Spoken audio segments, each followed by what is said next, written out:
জয় Jagannath ধনীৰে Kapil BTR জয় জগন্নাথ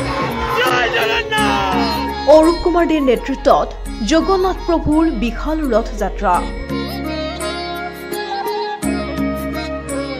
কাখত হাতী লৈ কণমানি পুত্ৰসহ ৰথ যাত্ৰাত অংশ অৰূপ দেৰ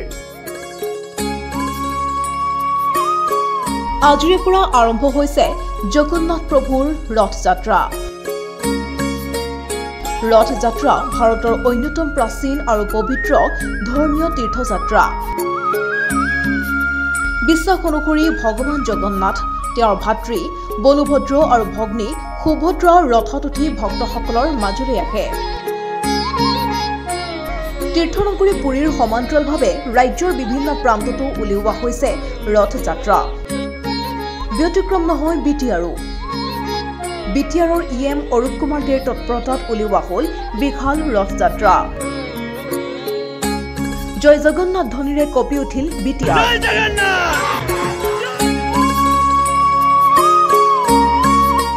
এই ৰথ যাত্ৰাত অংশ ললে হাজাৰ হাজাৰ ৰাইজে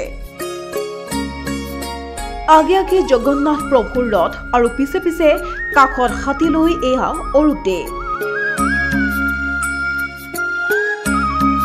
হৰে কৃষ্ণ ধ্বনিৰে মুখৰিত হ'ল বিটিআৰৰ আকাশ বঁটা উল্লেখ্য যে চলিত বৰ্ষৰ ফেব্ৰুৱাৰী মাহত অৰূপ কুমাৰ দেয়ে ৰাইজক দিয়া প্ৰতিশ্ৰুতি পালন কৰি গৌৰাং নদীৰ পাৰত নিৰ্মাণ কৰি উলিয়াইছিল জগন্নাথ মন্দিৰ জগন্নাথ মন্দিৰত সেৱা কৰি এনেদৰেই ৰথ যাত্ৰা কৰিবলৈ পাই আনন্দিত উৎফুল্লিত ভক্তপ্ৰাণ ৰাইজ নিউজ ডেস্ক প্ৰতিবিম্ব লাইভ।